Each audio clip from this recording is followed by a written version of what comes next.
Hi again, Ben Simpson from Vibe Team here once again. As you see, I'm joined by a bunch of people here. This is Hannah. Hi. Yeah. Jen. Hi.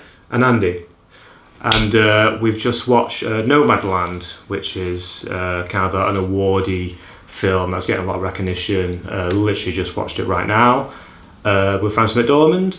Not much to say. I'm a bit kind of mixed on it, personally. Some things I liked, some things I didn't. I thought I liked a lot of it. I think it was really relying on Frances McDormand and her actual performance. I think if there'd been any other actor in the role, it probably wouldn't have been as good. Yeah, it was because the story was bad. I don't think the story was bad, but it was definitely a backseat passenger in that film. Yeah. There wasn't much story. Really. It was a nice meandering picture where you just kind of along for the ride, and that's all good. But there wasn't much else to it, and I don't think it was that beautiful, was it? I did, but I like more visual films. I don't like films with a lot of talking. Yes. There was hardly any talking. Yeah. I think it would have been different if at some point she went along with someone that had said, "Oh, stay with me," or and she could have started a life somewhere else. But the fact that she just goes off at the end is just like, okay. Yeah. It's so nothing. You've not really learned any. She's not really learned anything along the way. She's met people and shared things. I think you learn more about her as the film goes on, but I don't think not enough. Not a lot at all. And just I know what it's going for. The kind of this is like real life. Some things don't have free acts and proper endings. Yeah. But at the same time, okay, you got to back that up with a great character, which her performance was really good, but her character was kind of thin. Or splendid beauty and filmmaking, and apart from the locations they were in, the filmmaking behind it wasn't that impressive. Yeah. Things like Tree of Life, which obviously that's mimicking in a lot of ways, I think it has a pretty non-uniform structure to it, but there's a tale being told. I think in that film, you kind of come in a year before the end of the film and you exit a year later, and she carries on, and it's sort of a literal slice of life, and that's about it. I think that's okay, but it would need to be a lot more beautiful than that in the way it's framed and shot, and it isn't really, is it? Maybe expanded a bit more of why she had to move, and maybe a bit more the story behind the recession and how it what we saw in real time, how it affected them. Yeah, I'd have had a bit more of an understanding. I know what you mean, especially because. Are we talking about actual particular scenes? I'd say do spoilers. Yeah, sorry, because no, it's totally hard. The start of it, and then it ends with her doing this. Yeah. To be fair, I didn't think of that. I mean, there's only so much you can say without spoiling it. Yeah. And especially this film, because what is there to really spoil? I know exactly. It's not like anyone. No. I was going to say spoiler that, but anyway. I've already said the ending, so it's yeah. But anyway, there's a scene where she's with her sister, and her sister and her sister's husband and friends are talking about real estate, and that's what they work in, and they only mention about very briefly mention that 2008 was a different time before the recession, and how I guess the market was picking up by around 2012, and it was so subtle where it was just Frances McDormand's character, who's called Fern, I think so, he's called Fern, objects to one of these real estate guys and says that she doesn't agree with the whole business of getting people into debt so they can be in a house that they can't afford to keep. But it's only one scene, and it's so kind of fleeting, and I guess in a way it makes sense because she's a nomad, she encounters people who aren't in that business, who would have the same kind of perspective she probably does. I just feel like it was a really good opportunity for some dramatic conflict, and it just was that. It was just I don't agree with that. Oh, okay. And it's kind of what it was building up to, isn't it? There was no kind of, that was the only peak of the film. Yeah. And it's almost like they wanted so hard to not go down a political or economic route with that story that they really stuck on track to this woman, but they just didn't really write enough events in there. And I think you could realistically just enjoy a film like that if it was just to be on a little journey, but I don't think it was done deftly enough. Yeah, and I wouldn't even. Oh, sorry. No, go on. I was going to say I wouldn't even call it like a little journey. Like the amount of time it covers. Yeah. And for a film that's only an hour and 45 plus minutes, it felt really long. I don't know if you guys felt that. It felt so long towards the end because there's so many shots of Frances McDormand just driving and thinking, and she does it beautifully. She is really good at doing that and emoting without saying anything, but there was just so many shots of her driving looking kind of sad. But by the end where it's another scene of her walking to piano music, it's like oh, it's kind of a bit like that's kind of the crescendo in a way, isn't it? Because she's moving. She's gone back to the start almost. It does kind of a loop. Yeah. I think just with these type of films, like, I'm sorry, like we watched Call Me by Your Name like a month ago. Same kind of naturalistic slice of life film, and it just punches way more. And I think that's just because what's so goddamn funny? No, we were just like we Call Me by Your Name. Swearing to Luca. Timothy Chalamet. And just to say, like, how well that film did in that it did feel beautiful. Like it felt like romantic, like there, like that. Like you have some nice vistas, but like it's just like, we're talking about through the film, like Lebesky, who's like, famous DP, who's very kind of like naturalistic, just go with the flow, camera movements. I was just trying to do that, but it just wasn't nearly to the levels. Can I just say, was that the DP for this film, Nomadland? No, he did. No, for Tree of Life. Tree of Life, Oh, okay. Revenant, Birdman. And it's just kind of like, if you're going to do that, then you really need to execute it well, because there's not a lot to hang on to. There's not a lot of real character to hang on to. No. There's some there, and it does develop, and you do learn more about it. She is excellent. Oh yeah, she makes. I think the film would have fallen really flatter if it wasn't for her. But it has that sort of. It's much better, but it has that sort of. Fucking real feeling. Shite film called Into the Wild. Into the Wild. Has Into the Wild vibes. Much better than Into the Wild. It's a better message than Into the Wild, though. Because Into the Wild is just like, my parents got loads of money and I don't want loads of money. Fuck and also system, fuck it. And the guy I've never seen it. She's and now I don't need to see it. Garbage. That's exactly the story. He was just and he's an idiot and he dies. Oh, okay. Spoiler! It's another film sport for you there. It's not good. Yeah. It's like watching. It's like ruining Norbit for you. It's not really a film worth watching. Watch it. Yeah. But Directed by Sean Penn. It's like this Nomadland is a bit more valid in the way that she's lost everything and she's just going on a nice, well not a night, like a journey of, I don't know, discovery or whatever you want. I don't know. I think it was a little bit difficult even to understand. Well, I was going to say it was difficult to understand like her motives. It wasn't. That it was made one of the more sense. interesting things for me, because as the film goes on, you think that it's by pure circumstance she's in the situation she's in. Yeah.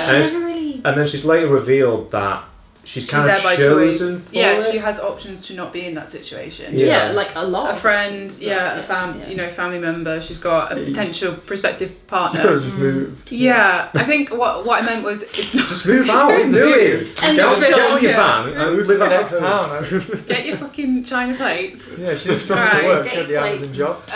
But the thing I was trying to say, I didn't fully understand like why she was so desperate not to settle down anywhere than like I could understand how she ended up in that situation. And at the start when she's approached by a friend who she used to tutor, her friend's daughters, and is offered a place to stay, I can totally get that she said no, and she's like, no, I'm fine, I'll tell you if I'm struggling, because I think that's quite a human normal thing to do. We don't like it when people know that we're having a hard time. People don't like to ask for help. So initially I thought, that makes sense, she's in this situation and she's kind of keeping a stiff upper lip.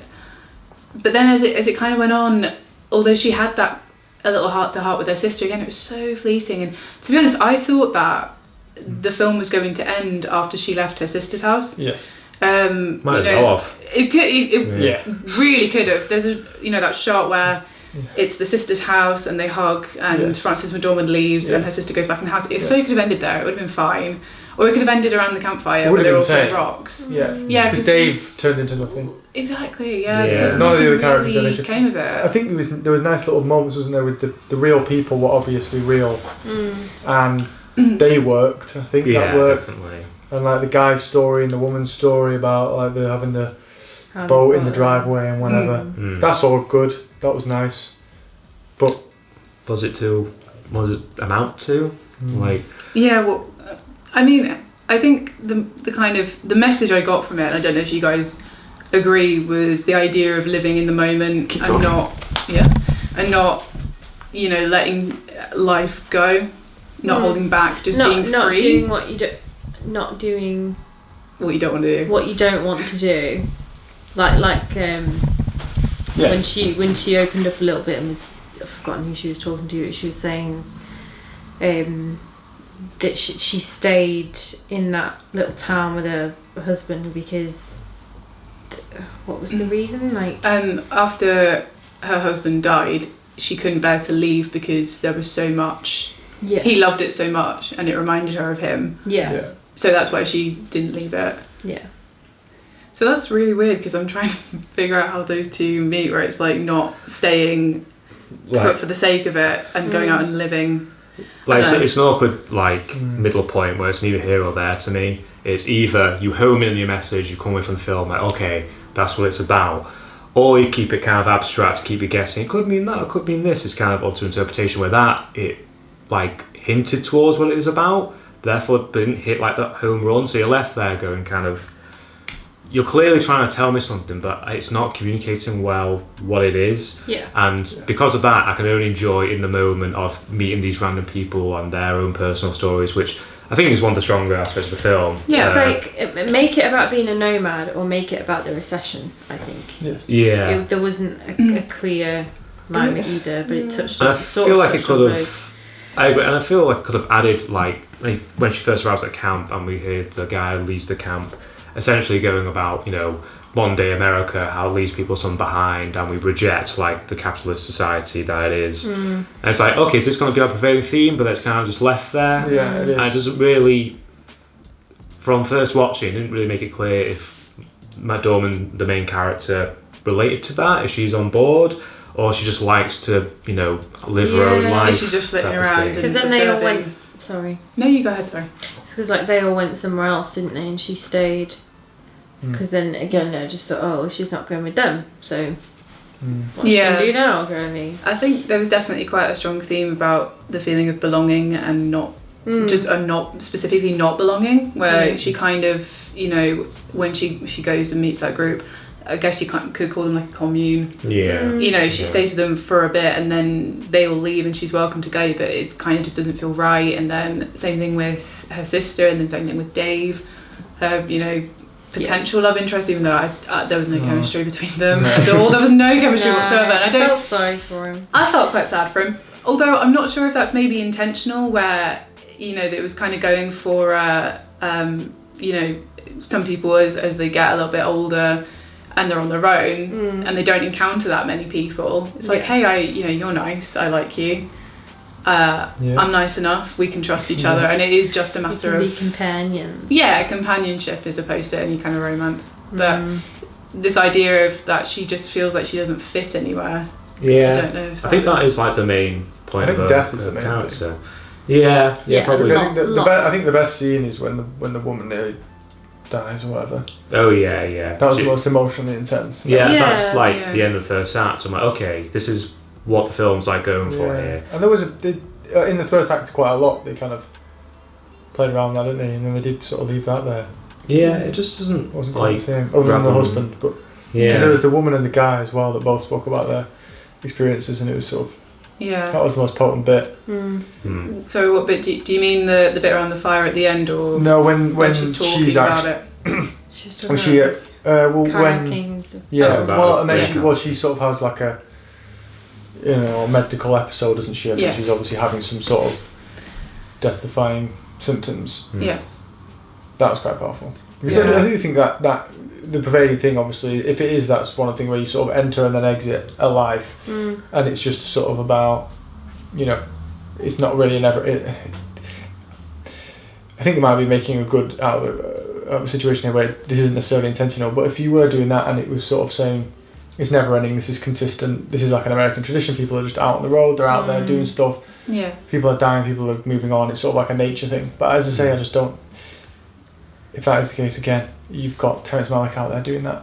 Yeah. You've got a Yeah. much better Way filmmaker. better. With no words. Where the images do make you feel like nature is actually just happening in front of you. All that the imagery really works. It didn't really with that. Yeah, no, I agree with you because so much of the film, is outside and is in nature, and there were definitely shots of, the landscape that were nice, and there were shots of, forest and like streams and they were nice, but they could have been so much better. Yes. And there's a particular scene where Frances McDormand's walking by a really, really big tree that's fallen down, and there was a shot that was just, I swear it was done on a phone.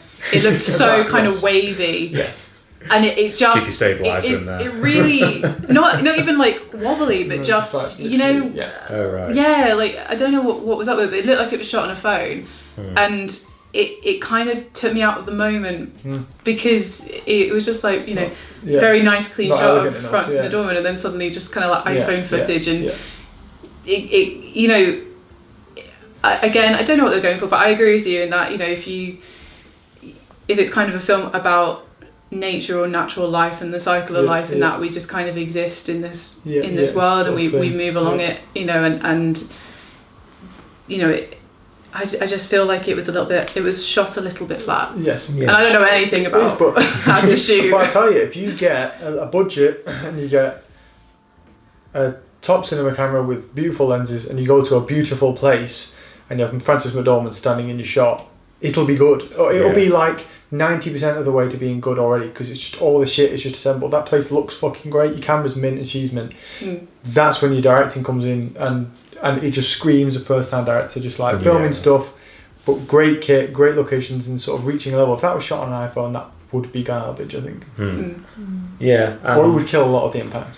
Yeah, and just it does these kind of like longish takes, but they're not too long to impress you. Like even like the colour grading, like it was just kind of a bit flat colour wise. I feel like this film needs to rely on like the gravitas of nature. Yes. And it just kind of looked good because of like the landscapes you're shooting. But what are you doing with it? Yeah. Like it's an easy one, but Lebesky, he shot The Revenant. He makes his location look like another planet. Yeah. He gets 110% out of the candidate. Where this, which is so again reliant on the environment, it's just kind of there. Like it looks nice, but it just lacked a bit of not a lot of punch texture and flavour. Yeah, texture's a good word for it. I didn't like the score either. I thought the score was really generic. He's a really good composer, and that music was just boring. Ludovico Einaudi. Okay, well then. Show me the names. What else is there? What was he Italian?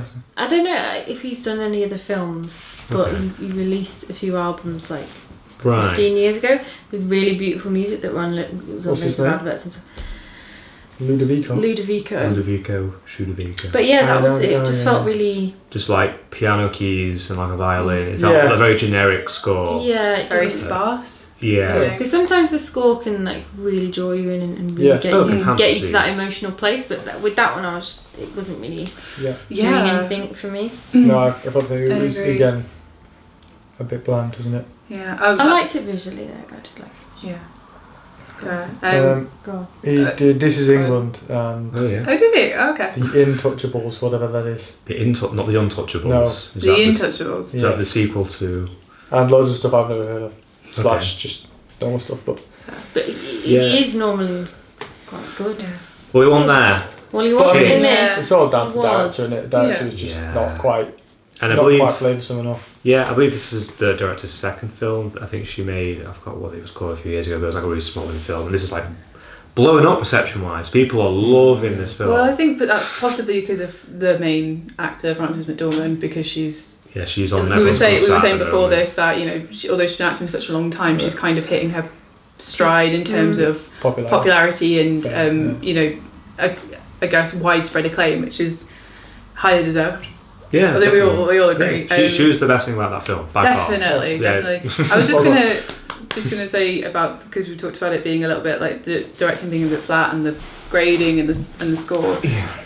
I'm not sure if it. Damning so far. Everything about the film. Everything about it. Everything about it just being really, really flat. It occurred to me that that was possibly intentional. The fact that, as I said during the film, that this character doesn't have very much. Yeah. It's literally her and her van and hand-me-downs and whatever she has. Yeah. So I don't know if it was an intentional kind of choice to have everything very toned down and very flat. But I think if that was the intention, it had to be done with more conviction. For sure. Yeah, because things can look simplistic and bland and tasteless and quiet and whatever. All those things you can look at fucking like About Schmidt or whatever. Loads of those movies that are like Napoleon Dynamite. Like it just looks bland and colourless, but it looks fucking great in what it is as well. Doesn't. I have to agree. It's not bad. It looks great. It looks amazing, but it looks bland and colourless. It's sort of like Napoleon brown and sort of like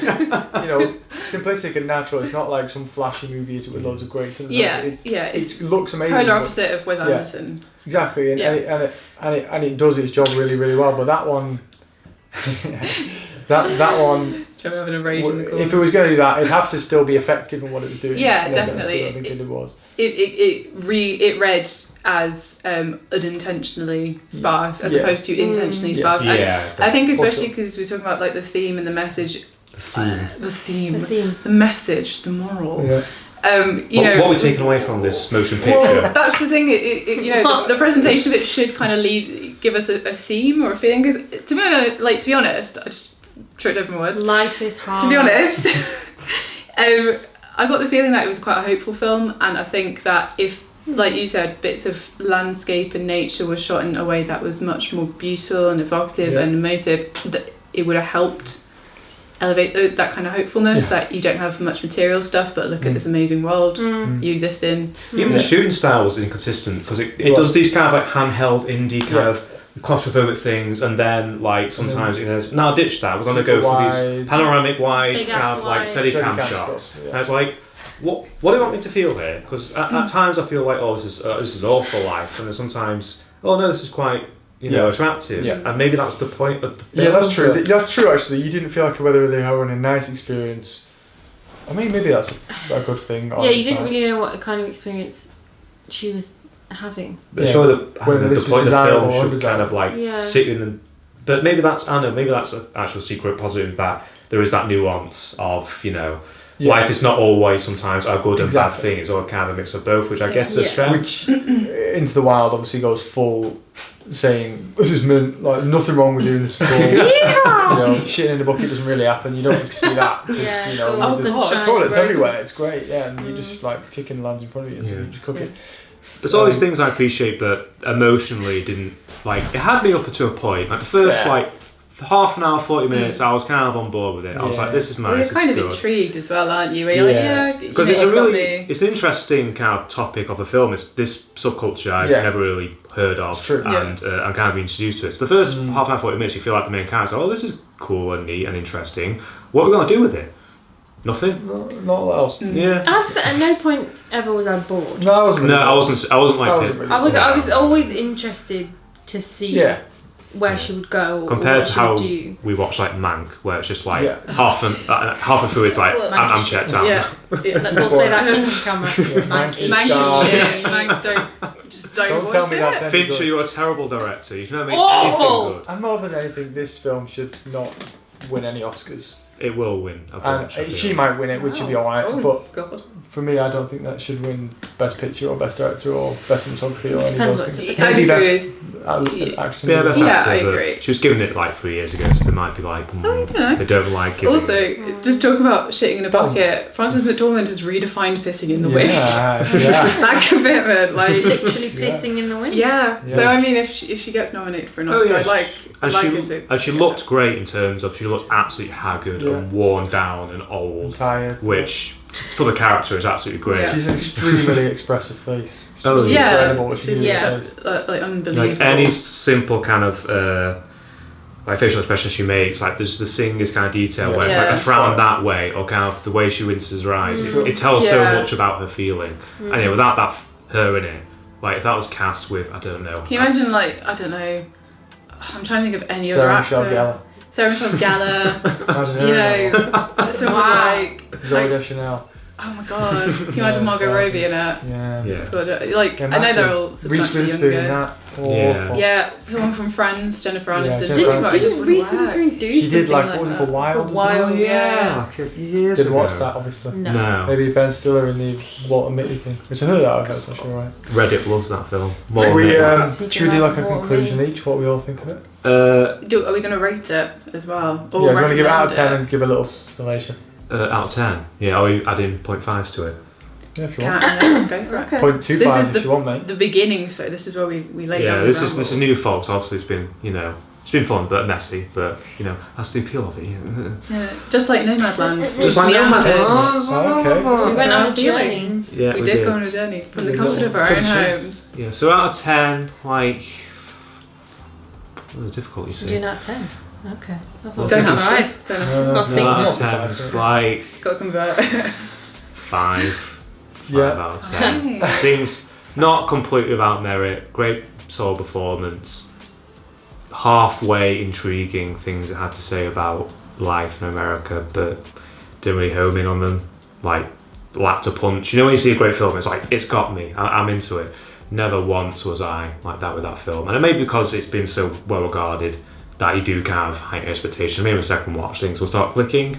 Because again, that nuance we talked about, it might hit you a lot more Yep. on a second watch. But right now, not that impressed, personally. Okay. Do you want to go next, or shall I? Okay.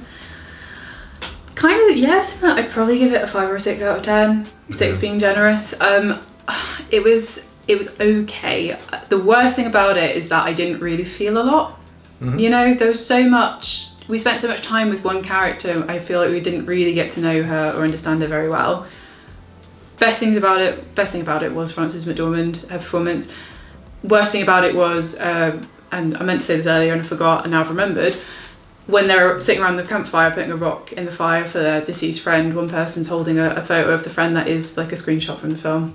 I don't know if you guys noticed it. It looked like a still from the film, and I wanted to say it when we were watching it, but I was like, no, I'm going to hold it. But yeah, they're sat around and someone's got a photo of dear. Swanky who's died, and it was just a still from the film, and it was so jarring because the rest of it, you know, It's like the poster for the film. it was just like it was just a shame because, you know, to be honest, the rest of the costuming and props and everything was Yeah. very natural, and Yeah. although I said, you know, it's kind of sparse and, you know, not especially well directed or DP'd or anything like that, you know, it was natural. You know, Wasn't particularly good in any of the parts. not bad, but just not exciting. Yes. It was at least clean until that moment, Yes. you know. Yeah. So yeah, watch it for Frances McDormand and watch it for 1 or 2 very nice, powerful scenes, but I didn't get a lot of emotion from it. I would probably give it probably say Yeah. 5 or 6. Mhm. I wasn't like I didn't really feel too much. Some of the bits got me, like the stories that people were telling, because I felt like they were actual real people, not actors telling their stories. I think, like I said, it would have been easier to follow or relate to if it was like about the recession or about living like a nomad life. But I thought I like films with not a lot of talking. I thought the visuals were really beautiful. Frances McDormand was really good. McDormand? Yeah. Dormand. Frances McDormand was really good. But yeah, I'm not wowed. Andy, thoughts? Hit with the I think what, I- Andy? I think I Hit give with it the what? now. I think I give it a 6 because it was alright, wasn't it? Yeah. It was alright and there were some good moments and it wasn't a bad film in any way. It was just vanilla.